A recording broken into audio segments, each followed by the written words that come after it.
can't be true, can it? Can it be true? Who's in charge of the doctor? We'd like to know what happened. We see a man running down the street. He ducks into the first level of crime scene tape and runs towards the house and is yelling, "That's my house, that's my house."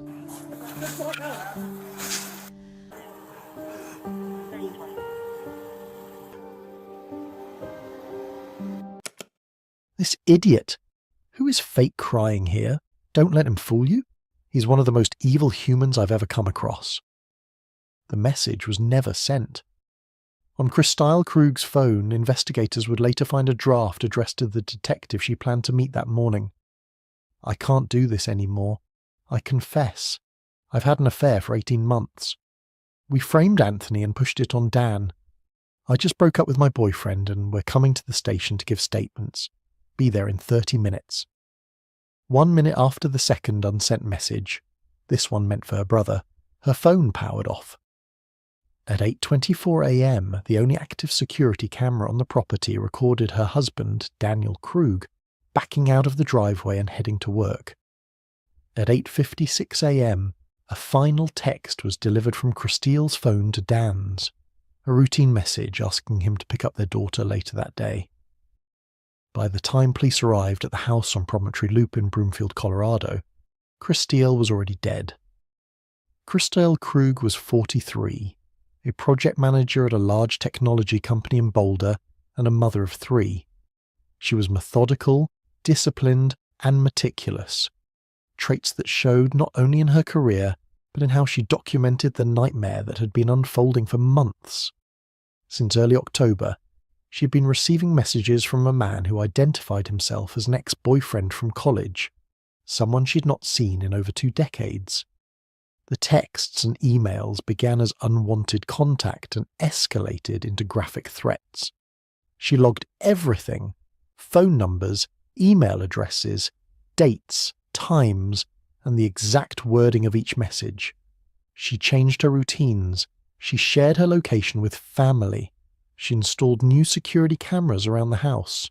She added exterior lighting. She coordinated with neighbours. She bought a handgun, took training classes, and carried it when she left home. She created a buddy system for errands. Nothing was left to chance. The threats eventually expanded beyond her. On Halloween, she received an email containing a photo of her husband outside his workplace at the Colorado Department of Public Health, accompanied by a warning. "This your husband. He needs to drive safe. Don't want a clear rubber hose in his tailpipe." She contacted police. Detective Martinez took the case. Christelle provided a detailed timeline of her past interactions with the man who called himself Anthony. They had dated briefly in 1999. He had attempted contact over the years. She had always refused to meet him. Now the messages had turned violent. There had also been another unsettling incident weeks earlier. In September, Dan came home to find a stranger running out of their garage. A spare house key appeared to be missing. More cameras were installed. By November, the tension inside the household was constant. Crystal confided in investigators that she feared the stalker, but also said he showed no interest in her children. Dan, shaken by the threats, told police he was emotionally unravelling. The stress was relentless. No one knew that behind the careful documentation and police reports, Christile was also recording something else: the deterioration of her marriage. On the morning of December 14th, 2023, Christile drove her children to school and returned home shortly before 8 a.m. The security system captured her backing into the garage at 7:57. At 8:15 a.m, 3 of the 4 exterior cameras were remotely disabled. A piece of blue tape was later found covering the front door camera lens. Only the garage camera remained operational. Inside the house, nothing appeared disturbed. There were no signs of forced entry. The front door was unlocked. Christile's car keys were found near her body, as though she had been preparing to leave. She was discovered at the bottom of the steps in the garage. When Officer O'Hare arrived for a welfare check, after Dan reported that his wife was not answering calls or messages, the family dog's barking was the only sound from inside. I I don't think this is an emergency, but this feels really weird. Okay. My wife isn't responding to text messages or phone calls. Okay. When you talked to her about 3 hours ago, was she okay? What was she having any medical things? Anything going on? She asked me to pick up our daughter from school because she had to meet with Martinez. Okay. So she was supposed to, like, come into the PD and meet with Martinez? Yeah, that's what she said. Okay.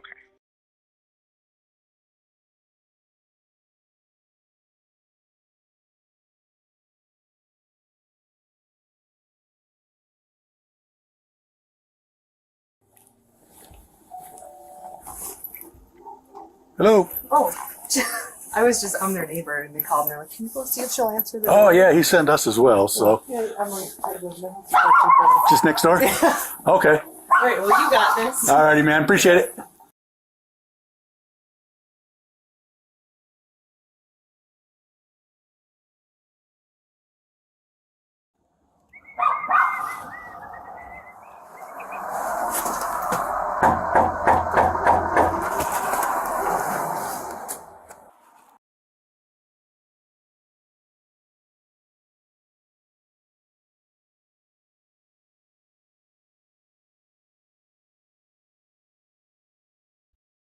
Unable to see into the garage, O'Hare stood on his patrol car's bumper and looked through the window.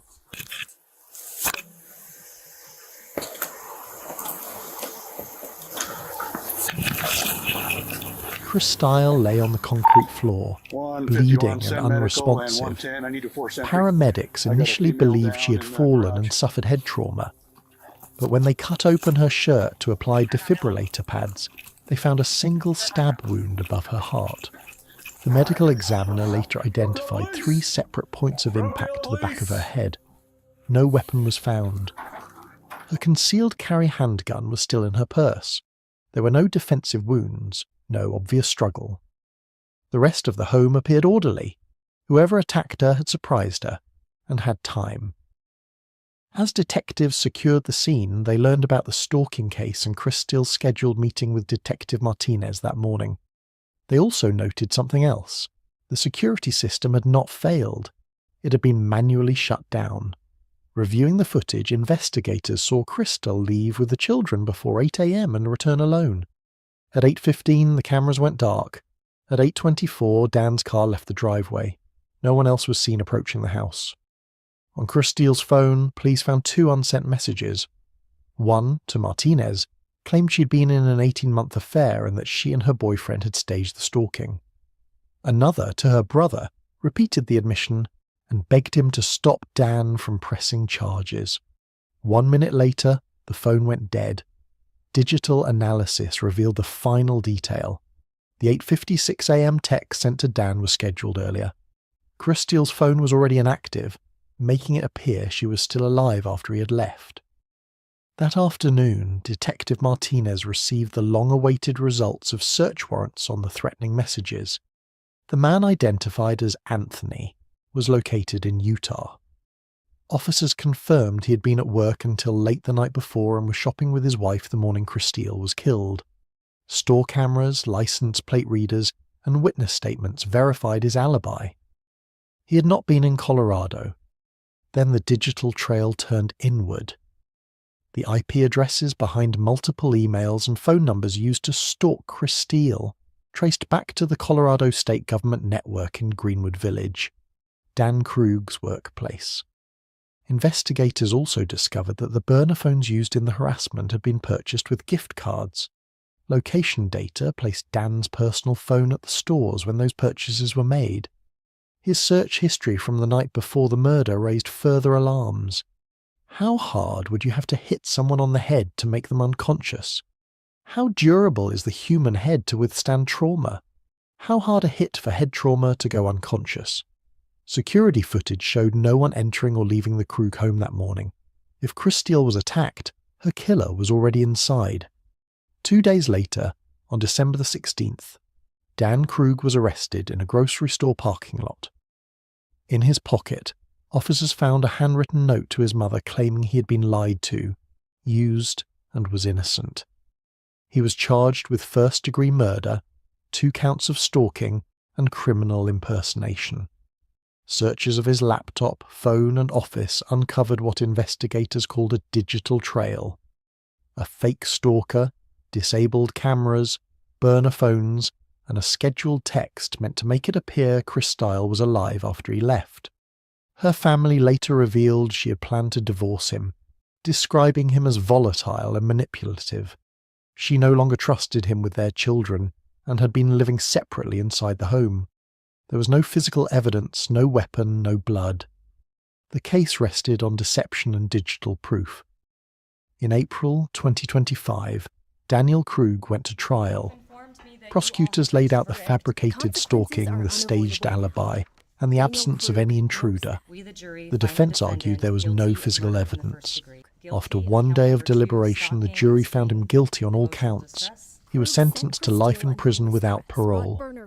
Created fake email accounts and blamed it all on her ex-boyfriend, who lived 500 miles away. We, the jury, find the defendant guilty of count number 4, criminal impersonation.